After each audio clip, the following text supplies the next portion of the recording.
Hello everyone, welcome to EduTap once again. I'm Tanushree. So those of you who are from agriculture background, they often face this dilemma whether to go for NABARD Grade A examination or the IBPS AFO examination. Both of these exams, they are very good opportunities for the students who are from agriculture background, but at the same time, we have a time constraint. So this time constraint, but the temptation to attempt both these exams, they often put students in this dilemma whether to go for NABARD Grade A or the IBPS AFO. So students, in today's video, I'm going to answer this question of yours: what to choose, how to choose, and how you can prepare for both these exams. Now moving ahead, first of all, let us see what is the difference in the job profile of an IBPS AFO agriculture field officer or the NABARD Grade A, where you are going to work as an assistant manager, right? So what is the difference between the job profiles? You can filter out the exam you want to apply for on the basis of the kind of work you want to do, right? So that is why I'm discussing the job profile here. So first of all, talking about the IBPS AFO examination. Students, see, it is a kind of job in a bank wherein you process the agricultural loans, you verify the documents, right? So whether the farmer who is applying, what are their documents, are they eligible for it or not, is their identity correct, what are they having the loan for, right? You have to do the field visits for the inspection. If they have written that I hold so and so amount of land, so is it true or not? So you have to do field visit for inspections also. You have to do field visits to see what is the result of the loans which are being provided, and then also sanctioning the loan. So it is a kind of job wherein you have to do direct interaction with the farmers, wherein you have to do direct interaction with the customers, right? So it is that kind of banking job, if I have to summarize it in one line.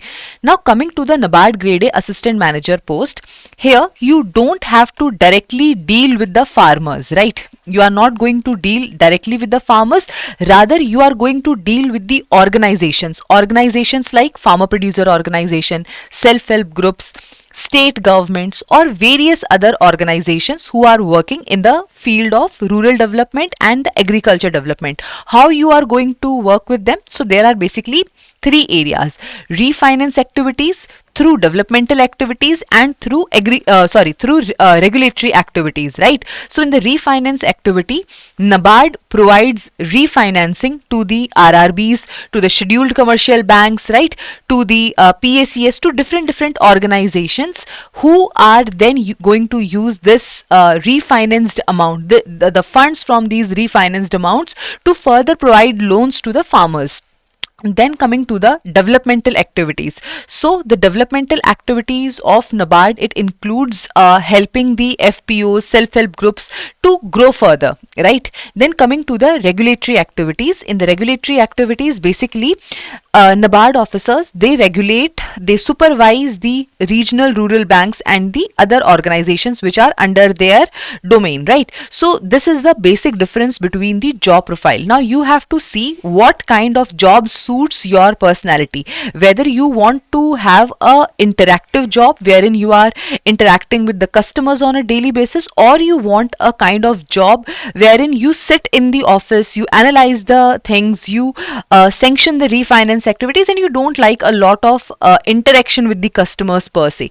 Also, it depends on the kind of areas you want to serve. IBPS AFO, so here you are serving in the bank branches, and these bank branches can be anywhere. But when it comes to the NABARD Grade A, NABARD Grade A officers serve in the regional offices, and these regional offices of NABARD, they are majorly located in the state capitals, right? You don't have to go to the rural areas, you don't have to live in the rural areas. At grade B or grade C, there is a posting of DDM, but again, as a district development manager, you don't have to live in rural areas per se, you are going to reside in the district headquarters only. So this posting difference is also there between AFO and NABARD Grade A. So this is one filter which you can use to decide what suits which job profile or which of these positions suits your personality or your priorities as far as the job profile is concerned. Now coming to the second part, salary and perks. Yes, salary and perks, they are very, very important. So if I talk about the gross salary in the IBPS AFO, it is around 76,000, and the gross salary in the NABARD Grade A officer is 1 lakh, right? So this is the difference between the salary and the other perks which you receive in the IBPS AFO and the NABARD Grade A organization. Now moving ahead, let's talk about the eligibility also. See, if you want to apply for the NABARD Grade A generalist post, right? If you are applying for the NABARD Grade A generalist post, then the education qualification is graduate in any discipline. Yes, there is a criteria of marks, that is more than 60% marks, right? For the general candidates, the marks required are more than 60%, right? And the age criteria is 21 years to 30 years, right? So this is the age criteria which is also there as far as the NABARD grade examination is concerned. So if you are a graduate in any discipline, you can apply for the generalist post. However, when it comes to the IBPS AFO examination, here to apply for this post, you need to have a 4-year degree, a graduation in agriculture, horticulture, animal husbandry, veterinary sciences, dairy science, fishery science, pisciculture, agriculture marketing and cooperation, cooperation in banking, agroforestry, forestry, agriculture biotechnology, food science, agriculture business management, food technology, dairy technology, agriculture engineering, or sericulture, right? So your degree, your education qualification, a 4-year degree is required in these disciplines only, right? So if you have a 4-year degree in any of these disciplines, then only you'll be eligible to apply for IBPS AFO. Apart from that, the age criteria in the IBPS AFO is similar to what is there in the NABARD Grade A. Right, so I think again on the basis of whether you are even eligible to apply for IBPS AFO or not, you can filter out the exams. Now coming to the most important thing, which is the pattern. What is the difference in pattern as far as the AFO and the NABARD Grade A officer is concerned? So in the AFO examination, there are going to be 3 phases, and similarly in NABARD Grade A examination also there are going to be 3 phases. Phase 1 is preliminary for both the examination, and it is only qualifying in both the exams. Okay? Phase 1 is qualifying in both the exam, which means that your final merit list will be based only on the marks of phase 2 exam and your phase 3 interview, right? In AFO also, phase 2 and phase 3 marks alone will decide your final merit list, right? Phase 1 is only qualifying. But the difference between AFO and NABARD Grade A with respect to the phase 1 is the number of subjects you have to cover. So in phase 1, you have to study quant, reasoning and English as far as the AFO exam is concerned, right? But as far as the NABARD exam is concerned, here you have to study quant, reasoning, English, but apart from these 3 subjects, you have to study computer knowledge, decision making, general awareness, ARD and ESI. In AFO examination, these 3 subjects will be used to determine the cutoff for the phase 1 examination. However, in the NABARD Grade A examination, only these 3 subjects, GA, ARD and ESI will be used to determine the cutoff, right? So there is going to be 20 marks of GA, 40 marks of ESI and 40 marks of ARD, and total 100 marks of 100 marks of phase 1. So the cutoff, it will be decided out of 100 marks based on these 3 subjects only. For the rest 5 subjects, you only have to cover your you only have to clear your sectional cutoff, right? You don't have to do a lot beyond that. You only have to clear the sectional cutoff in these 5 subjects. But anyways, the number of subjects which you have to cover for the phase 1 of AFO is far less as compared to what you have to cover for the NABARD Grade A officer. Now coming to the phase 2 examination. In the phase 2 for AFO, you only need to prepare for a subject called agriculture knowledge. Now in the AFO, there is no detailed syllabus. There is no detailed syllabus which is provided for the AFO, this agriculture subject, agriculture knowledge subject of the AFO, right? But coming to the NABARD Grade A exam, in the NABARD Grade A, again phase 2 is the mains exam. In the phase 2, there are going to be two paper. First paper is descriptive English, and the second paper, it will be of ARD and ESI. In this paper, wait.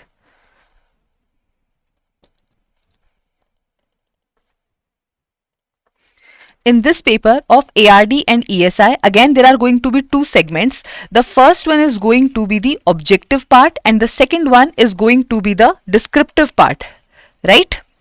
So in the NABARD exam, you have to prepare for the descriptive component also, which is not there in the AFO examination, right? So in the phase 2, what is the difference? The difference is that you have to prepare for the descriptive English, you have to prepare for the ESI, you have to prepare the current affairs, and you have to prepare the ARD, and you have to prepare them from the descriptive perspective also. Whereas in the AFO examination, you only have to prepare for the agriculture knowledge and no descriptive is required here. So this is the difference in the pattern as far as these two phases are concerned. And the third phase, it is the interview phase, right? The third phase, it is the interview phase. The interview, it is of 20 marks in the AFO. So in the final merit list, 80% weightage is given to phase 2 and 20% weightage it is given to your interview, and your final cutoff is decided out of 100 marks in the AFO examination. However, in the NABARD Grade A examination, your interview it is going to be of 50 marks, and the final cutoff will be decided out of 250 marks. Phase 2 exam, it is of 200 marks. ठीक है, 100 marks of English language paper and 100 marks of your paper 2, which is ARD and ESI, right? So this is the overall pattern as far as the AFO and NABARD Grade A examination is concerned.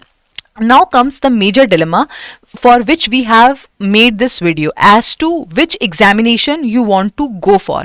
Now students, if you are somebody who is not very strong in the current affairs but who have a very solid strength as far as the agriculture is concerned.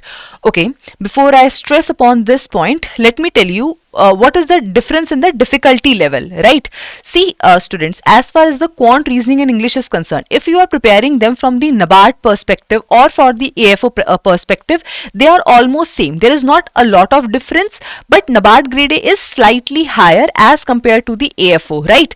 So if you are preparing for the quant, reasoning and English for the NABARD level, your AFO level is automatically covered. Coming to the agriculture knowledge, agriculture in the AFO is more detailed as what is asked in the NABARD examination, right? It is more detailed, it is more in depth, right? Now how you can go about it, because as I have told you, the syllabus for the agriculture knowledge section of the AFO, it is not provided in the notification. So how you are going to prepare the agriculture if you want to prepare for the AFO? See, you can refer to the syllabus which is provided for the NABARD. The topics remain the same: animal husbandry, poultry, agronomy, soil science, water conservation. All these topics remain the same, right? But you have to study them from a very in-depth perspective, right? So if you are covering the agriculture and rural development part from the AFO perspective, it will be covered for the NABARD exam also, and interview stage it is same. However, the number of things which you have to cover for the NABARD Grade A are higher, right? So you have to prepare especially for the computer knowledge, you have to prepare especially for the decision making, for general awareness, for the ESI perspective, for the ESI part, for the current affairs part, and also for the descriptive part, right? So these things are there. So students, if you are somebody who thinks that that they are very good in the agriculture part, they can tackle the agriculture really well, but they are not so good in the current affairs part, or they are not very good in the descriptive part, you can go for the AFO. However, if you think that since there is time, there is around 8-9 months of time still remaining in the NABARD exam, and you think that in this meantime I can prepare all these subjects, because the ARD, which is a very important component, the quant, reasoning, English, they are same in both the papers, right? So if you still give it a try in these 9 months, it is definitely possible that you can crack these examinations, right? Now I have given you what is the difference, what is the difference in terms of job profile, in terms of eligibility pattern. Now students, you have to see your strength, right? The amount of time you have. If you are somebody who is preparing full time, your constraints are different. If you are somebody who is preparing with a job, then your constraints are different. You have to see what suits your condition, your circumstances better. If you have the luxury of time, you can definitely go for the NABARD Grade A officer. But remember, even the AFO exam requires a lot of hard work, because as I have told you, agriculture knowledge is something you have to prepare in depth, right? But if you do have the luxury of time, I think you should give a good attempt to both these papers, right? So that was all from my side. I hope you liked this video, and if you really did, then please do subscribe to our YouTube channel, and for more such useful updates, you can join our Telegram channel also. On this note, I'm taking a leave from you, and I wish you all the very best for your preparation. Thank you so much, students.